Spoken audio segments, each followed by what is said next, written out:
পৃথিবীর অনেক জায়গায় অনেক লোক এক সময় মারা যাচ্ছে এবং একই সাথে তাদের কবর হচ্ছে।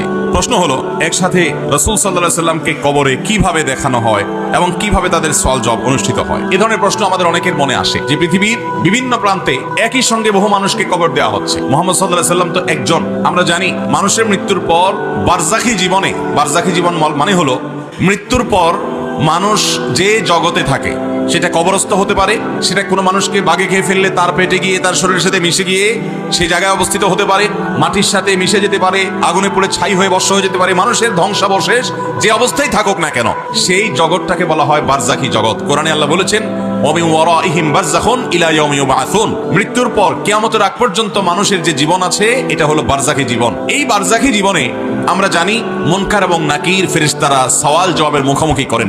নবী করিম সাল্লাল্লাহু আলাইহি সাল্লাম থেকে বিশুদ্ধ সূত্রে বহু হাদিসে মর্মে বর্ণিত হয়েছে। কবরে এই প্রশ্নোত্তরের মুখোমুখি হওয়ার বিষয়টিকে অস্বীকার করা, এটা ইসলামকে, হাদিসকে অস্বীকার করার নামান্তর। তো প্রশ্ন হলো, নবী সাল্লাল্লাহু আলাইহি সাল্লামকে ফেরেশতারা একজন মৃত মানুষকে রূহ দিয়ে প্রশ্ন করেন যে তোমার রবকে, তোমার দিন কি এবং তুমি এই ব্যক্তি সম্পর্কে কি বলো?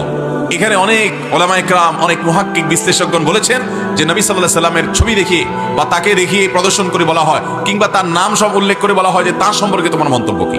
এখন যদি তাকে, তার প্রকৃতি, তার রূপ উপস্থাপন করা হয়, তাহলে সেটা একসাথে এত মানুষের কবরে কিভাবে হয়? এর উত্তর হলো যে আল্লাহ রাব্বুল আলামিন পারেন না এমন কোন জিনিস আছে? একই সঙ্গে শত শত হাজার হাজার লক্ষ লক্ষ মানুষ তারা পৃথিবীর বিভিন্ন প্রান্ত থেকে অনেক কিছু এখন দেখতে পায়। বিশেষ করে ছবি, ভিডিও, এগুলো রিলে হওয়ার এই যুগে ডিভাইসের মাধ্যমে একই জিনিস, একই ছবি, একই ভিডিও, একই মানুষের বক্তব্য, একই আপনার চিত্র একই সঙ্গে লক্ষ লক্ষ কোটি কোটি মানুষ বিভিন্ন জায়গা থেকে দেখতে পারে কি পারে না। তো এই যুগে এই প্রশ্ন করা তো খুব একটা যৌক্তিক কোনো প্রশ্ন না।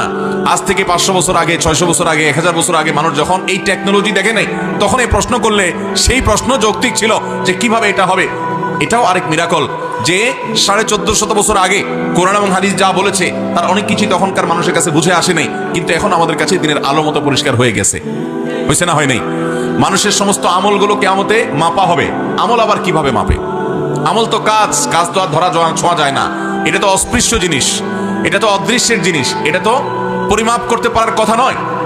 কিন্তু আল্লাহ তাআলা কোরআনে কারীমে বলেছেন, ওয়ানাদা মাওয়াজিনাল কিসত লিয়াউমিল কিয়ামা, কিয়ামতের দিন আমি ইনসাফের দণ্ড প্রতিষ্ঠা করব। ফামান ইয়ামাল মিসকালা যাররাতিন খায়রান ইয়ারা, যাররা পরিমাণ যদি কেউ ভালো কাজ করে সে তার পরিণাম বা তার পুরস্কার দেখবে কিয়ামতে। খারাপ কাজ করলে তার পরিণাম এবং তিরস্কারও সে দেখবে। এখান থেকে বোঝা যায় বান্দার আমল আল্লাহ তাআলা পরিমাপ করবেন। আল্লাহ আমল পরিমাপ করবেন, মিজান দণ্ড কায়েম করবেন এবং আমল মাপবেন বলেছেন। কিভাবে আবার আমল মাপবেন?